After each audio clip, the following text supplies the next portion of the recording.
Je veux parler du jugement du grand trône blanc. Et vous pouvez aller dans Apocalypse chapitre 20. Apocalypse chapitre 20, je vais parler du grand trône blanc parce que souvent c'est un passage qui est tordu par les faux prophètes ou les faux chrétiens ou qui est souvent mal compris aussi. Il y a des personnes qui utilisent ce passage pour enseigner un salut par les œuvres. Donc je veux vraiment expliquer qu'est-ce que c'est que le jugement du grand trône blanc. Et il y a des personnes qui vont vous dire, voilà, on pourra savoir si on est sauvé ou pas quand on sera jugé au jugement dernier. Donc il y a des personnes qui vont vous dire, en parlant du jugement dernier, ils parlent du jugement du grand trône blanc. Ils vont vous dire que le jugement du grand trône blanc va déterminer si les gens vont aller au paradis ou en enfer en fait. Ils utilisent ce passage pour dire qu'on va être jugé par nos œuvres et que si on a fait des bonnes actions, on va aller au paradis, si on en a fait des mauvaises, on va aller en enfer. Mais ça c'est mensonger, c'est absolument faux. Ce passage ne parle pas du fait de déterminer si les gens vont pouvoir aller au paradis ou pas. Tous les gens, toutes les personnes qui sont jugées au grand trône blanc vont aller en enfer. Point final en fait. Toutes les personnes qui vont être jugées à ce moment-là, ce sont des personnes non sauvées. Aucune personne sauvée ne va être jugée par ses bonnes actions au grand trône blanc. Et ça c'est important parce qu'il y a des gens qui utilisent ce passage pour faire croire que ça va déterminer s'ils vont aller au paradis ou non. Non, tous les gens qui sont jugés au grand trône blanc vont aller en enfer. Et on a dans Jacques chapitre 2 verset 10, il est dit « Car quiconque gardera la loi entière et cependant l'enfreindra en un seul point, il est coupable de tous. » Ça veut dire que si vous essayez d'être sauvé par la loi, une simple transgression de la loi fait que vous êtes coupable de toute la loi. Ça veut dire quoi? Ça veut dire que personne ne peut être sauvé par la loi. Parce qu'on a enfreint la loi à plusieurs reprises. Et même si vous essayez de la garder parfaitement et que vous faites un seul péché, vous êtes coupable de toute la loi. Donc on voit bien que personne ne peut être justifié par la loi. Et donc on va lire le passage du grand trône blanc dans Apocalypse chapitre 20, des versets 11 à 15. Et on va expliquer ce passage. Apocalypse chapitre 20, versets 11 à 15. Il est dit « Et je vis un grand trône blanc, et celui qui était assis dessus, devant la face duquel la terre et le ciel s'enfuirent, et il ne fut trouvé aucune place pour eux. Et je vis les morts, petits et grands, se tenir devant Dieu, et les livres furent ouverts, et un autre livre fut ouvert, qui est le livre de vie. Et les morts furent jugés d'après ces choses qui étaient écrites dans les livres, selon leurs œuvres. Et la mort restitua les morts qui étaient en elle, et la mort et l'enfer délivrèrent les morts qui étaient en eux. Et ils furent jugés chaque homme selon ses œuvres. Et la mort et l'enfer furent jetés dans le lac de feu, c'est là la seconde mort. Et quiconque n'était pas trouvé écrit dans le livre de vie fut jeté dans le lac de feu. » Donc déjà, on va voir ce qui est dit. On voit qu'il est dit « Et je vis les morts, petits et grands ». Donc ça, c'est important de le souligner, que ces personnes qui vont être jugées au grand trône blanc sont des morts. Et qu'est-ce que ça veut dire? Ça veut dire que ce ne sont pas des personnes vivantes. Et qu'est-ce que nous dit Jésus dans Jean chapitre 11 ? Au verset 25 et 26, il nous dit, Jésus lui dit « Je suis la résurrection et la vie. Celui qui croit en moi, bien qu'il soit mort, cependant il vivra. » Et donc il dit « Quiconque vit et croit en moi ne mourra jamais. Crois-tu cela ?» Ça veut dire qu'une personne sauvée, une personne qui a cru en Jésus-Christ, ne mourra jamais. Donc on voit que ces personnes qui sont mortes, ce ne sont pas des personnes sauvées. Une personne sauvée n'est pas considérée comme quelqu'un de mort, considérée comme quelqu'un de vivant. Il ne va pas mourir spirituellement. Ça ne veut pas dire qu'il ne va pas mourir physiquement, ça veut dire qu'il ne va pas mourir spirituellement. Donc une personne sauvée n'ira jamais en enfer parce que l'enfer c'est la vraie mort. Quand il est dit car le salaire du péché est la mort, ça parle du fait que la conséquence de notre péché c'est la mort éternelle. Et donc une personne sauvée, d'ailleurs on va voir dans Jean chapitre 11 qu'une personne sauvée, souvent dans la Bible quand une personne est sauvée et qu'elle meurt, il est dit qu'elle s'endort. Pourquoi? Parce qu'elle ne peut plus mourir. C'est pour ça que Jésus dit quiconque vit et croit en moi ne mourra jamais. Et justement dans Jean chapitre 11, il est dit un peu plus tôt. Donc je vous ai cité les versets 25 et 26. Donc c'est la célèbre histoire avec Lazare. Jésus-Christ va ressusciter Lazare. Et on voit dans Jean chapitre 11, au verset 11, il dit ces choses, et après cela, il leur dit « Notre ami Lazare dort, mais je m'en vais afin que je puisse le réveiller de son sommeil. » Et j'aime bien ce passage parce que Jésus dit que Lazare, il dort. Et ils ne vont pas comprendre. Ils vont dire « Ah, il dort, vraiment. » Non, Jésus-Christ parle de sa mort physique. Il était vraiment mort. Et on voit d'ailleurs au verset 13 et 14, il est dit « Quoi qu'il en soit, Jésus avait parlé de sa mort. » Mais ils pensaient qu'il avait parlé de prendre du repos en dormant. Alors Jésus leur dit clairement « Lazare est mort ». Donc on voit que Jésus leur dit « Lazare dort », ils ne comprennent pas. Donc Jésus va leur dire « Lazare est mort ». Et ça montre quoi? Ça montre qu'une personne sauvée, Lazare était une personne sauvée, il s'est endormi. Pourquoi? Parce qu'une personne qui est sauvée ne peut plus mourir. La mort physique, c'est juste un passage vers justement le paradis. Et donc on voit à travers ça que quand il est dit dans Apocalypse chapitre 20 « Et je vis les morts, petits et grands », ça parle des personnes qui ne sont pas sauvées. Ça ne parle pas des gens sauvés. Donc déjà, ça enlève tout doute possible sur le fait que ce passage parle des personnes non sauvées, pas des personnes sauvées. Les personnes sauvées ne vont pas être jugées au grand trône blanc. Et ça rejoint Jean chapitre 8, verset 24, que quelqu'un qui meurt dans ses péchés quelqu'un qui est dans ses péchés va mourir, et donc il va à la mort éternelle. Donc elle est considérée comme morte, une personne qui n'est pas sauvée. Et donc dans Apocalypse chapitre 20, on va lire le verset 13 aussi. Il est dit « Et la mort restitua les morts qui étaient en elle, et la mort et l'enfer délivrèrent les morts qui étaient en eux, et ils furent jugés chaque homme selon ses œuvres. » Donc ces personnes justement, parce qu'il y aura une résurrection, bien sûr on sait qu'il y aura la résurrection des sauvés, quand Jésus-Christ va revenir, il y aura la résurrection des sauvés, mais il y aura aussi une résurrection des non-sauvés. Les non-sauvés vont être ressuscités, c'est-à-dire que leur corps va être ressuscité, et leur âme qui est en enfer va être ressuscitée avec leur corps, et vont être jetés, corps et âme, en enfer. Et donc on voit que justement ces personnes-là étaient en enfer. Donc les personnes qui vont être jugées selon leurs œuvres sont des personnes qui étaient en enfer et que Dieu va ramener, ils vont être jugés et envoyés dans le lac de feu. Donc ça, ces personnes ne sont pas sauvées. Ils vont être ressuscités pour la damnation en fait. Donc on voit vraiment que ça fait aucun doute que ces personnes ne sont pas sauvées. Ce sont des personnes qui étaient en enfer. Ce sont des personnes qui n'étaient pas sauvées, qui ont été mortes dans leurs péchés. Parce qu'une personne qui est sauvée, bien sûr, on sait qu'elle a été déjà pardonnée de ses péchés.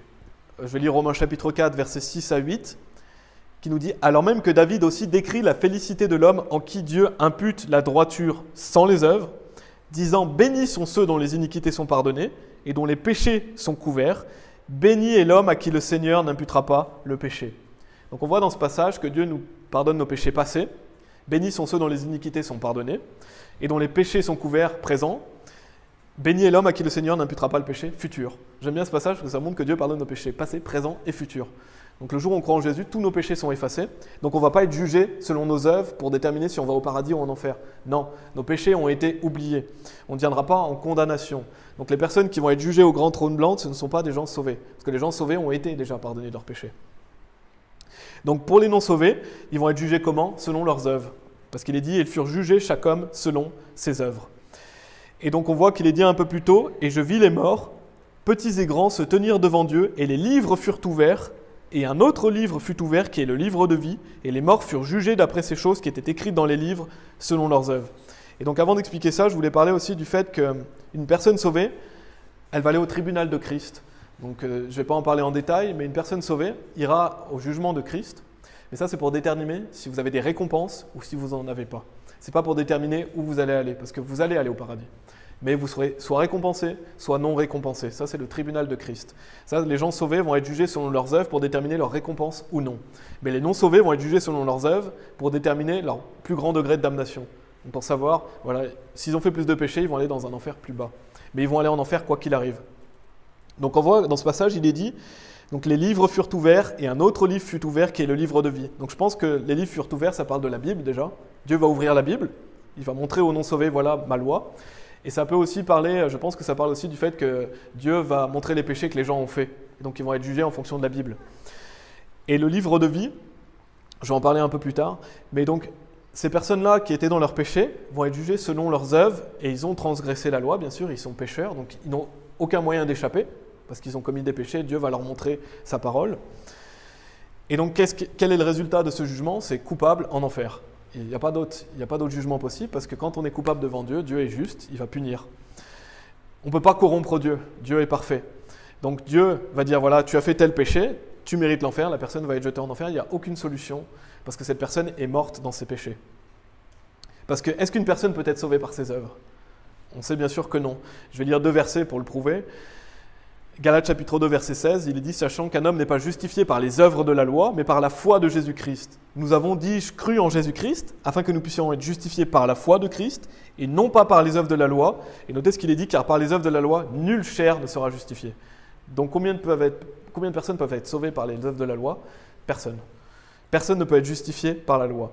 Ésaïe 64, verset 6 nous dit « Tous nous sommes devenus comme un homme souillé, et toutes nos justices comme un vêtement impur. Nous sommes tous flétris comme le feuillage, et nos iniquités nous emportent comme le vent. » Donc nos bonnes œuvres, avant d'être sauvés, ça ne vaut rien. C'est comme un vêtement souillé devant Dieu, c'est comme un vêtement impur. Celui qui vient devant Dieu en disant « Voilà ce que j'ai fait de bien » et qui n'a pas cru en Jésus, devant Dieu, c'est un vêtement sale. Ça ne vaut absolument rien. Cette personne ne pourra pas être justifiée parce qu'elle a fait des bonnes actions. Non, c'est impossible. Pour Dieu, ça ne vaut rien du tout. Personne ne peut être justifié par ses œuvres. La seule œuvre qui peut nous justifier, c'est l'œuvre parfaite de Jésus-Christ. Et le jour où vous croyez en ça, alors vous êtes rendus parfaits et vous êtes sans péché. En fait, les personnes pécheurs sont incapables de se sauver elles-mêmes. Donc toutes les personnes qui vont vous dire, il y a beaucoup de gens qui se disent chrétiens et qui vont vous dire que croire, ça ne suffit pas. qu'il faut croire, il faut aller se faire baptiser aussi, qu'il faut aussi se détourner de son péché, ou toutes les personnes qui vont vous dire qu'il faut suivre Jésus-Christ, qu'on peut perdre la vie éternelle, ces gens-là, ils vont être jugés selon leurs œuvres, parce qu'ils veulent être jugés selon leurs œuvres. Donc Dieu va les juger selon leurs œuvres. Mais qu'est-ce qui va se passer? Ils vont être coupables.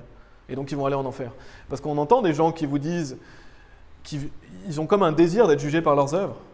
Ils disent, voilà, moi je dois faire des bonnes actions. Dieu va leur dire, d'accord, tu vas être jugé par tes œuvres, je vais te juger par tes œuvres. Et qu'est-ce qui va se passer? Ils vont être trouvés coupables, ils vont aller en enfer. Donc tous les gens qui veulent être jugés par leurs œuvres, ils vont l'être un jour. Leur désir va être exaucé. Mais malheureusement, ils vont être coupables devant Dieu parce que Dieu est juste. C'est pour ça qu'on ne peut pas se justifier par ses œuvres. Le seul moyen d'être justifié, c'est par le sang de Jésus-Christ. Donc tous les gens qui rajoutent quelle que soit l'œuvre à l'œuvre de Christ vont être jugés selon leurs œuvres au grand trône blanc et vont être jetés en enfer. Il est dit versets 14 et 15, « Et la mort et l'enfer furent jetés dans le lac de feu, c'est là la seconde mort. Et quiconque n'était pas trouvé écrit dans le livre de vie fut jeté dans le lac de feu. » Toutes ces personnes vont être jetées dans le lac de feu. Et notez qu'il est dit « Quiconque n'était pas trouvé écrit dans le livre de vie. » Donc c'est ça qui détermine ou pas si ces gens sont sauvés. Ça veut dire que quelqu'un qui n'est pas écrit dans le livre de vie va être jeté en enfer. Et ça, c'est important de le souligner. Il n'est pas dit quiconque n'a pas gardé la loi va être jeté en enfer. Il est dit quiconque n'était pas écrit dans le livre de vie. Ça veut dire que c'est le seul moyen justement de ne pas être condamné, c'est d'être dans le livre de vie. C'est pas d'avoir gardé la loi. Donc on voit rien que dans ce passage que ça détruit la fausse doctrine des œuvres pour être sauvé. Parce que c'est pas dit quiconque n'a pas gardé la loi, c'est dit quiconque n'a pas été trouvé écrit dans le livre de vie. Parce que dans le livre de vie, en fait, je ferai peut-être un message un jour sur le livre de vie, parce qu'il y a beaucoup de passages qui en parlent, mais une personne qui naît dans ce monde, un bébé, est écrit dans le livre de vie. Il a son nom écrit dans le livre de vie, mais le jour où son esprit meurt, le jour où il a conscience du péché, il est toujours écrit dans le livre de vie, bien sûr, et le jour où il est sauvé, le jour où il va croire en Jésus-Christ, son nom, il est définitivement inscrit dedans. C'est-à-dire que le nom ne pourra plus être effacé. Donc une personne sauvée, qui avait déjà son nom écrit dans le livre de vie, voit son nom écrit définitivement dedans. Par contre, une personne qui n'est pas sauvée, le jour où elle va mourir, son nom est enlevé. Donc elle n'est pas écrite dans le livre de vie parce qu'elle est morte dans ses péchés. Et on a bien sûr les personnes qui sont des réprouvés aussi. Le jour où ils deviennent réprouvés, leur nom est enlevé directement du livre de vie. Ils sont toujours sur terre, mais ils ne peuvent plus être sauvés. C'est pour ça que la Bible dit qu'ils sont 2 fois morts. Ça, c'est un sujet à part. Mais c'est pour vous dire que n'importe qui est écrit dans le livre de vie à la base. Si vous croyez en Jésus-Christ, vous êtes écrit définitivement, vous ne pouvez plus être enlevé. Et si vous mourrez sans Jésus-Christ, vous êtes enlevé. Donc ces gens qui sont jugés selon leurs œuvres dans Apocalypse n'ont pas leur nom dans le livre de vie. Pourquoi? Parce qu'ils sont morts dans leurs péchés. Et c'est ça qui fait qu'ils vont aller en enfer. Parce que leur nom n'est plus dans le livre de vie parce qu'ils sont morts dans leurs péchés. Et donc Dieu va les juger selon leurs œuvres, ils vont être trouvés coupables, ils vont avoir une plus ou moins grande damnation. Donc ça, c'était vraiment pour parler du jugement du grand trône blanc. Il y aura encore beaucoup de choses à dire, mais c'est pour enlever les doutes des personnes qui croient des fois qu'on va aller au jugement du grand trône blanc, qu'on va être jugé selon leurs œuvres. Non, c'est pas vrai. Et les personnes qui croient qu'ils vont être justifiés au grand trône blanc, ils se trompent eux-mêmes, parce que c'est impossible d'être jugé et d'être trouvé justement sans péché devant Dieu si vous êtes jugé à ce jugement-là. C'est impossible parce que vous êtes pécheurs.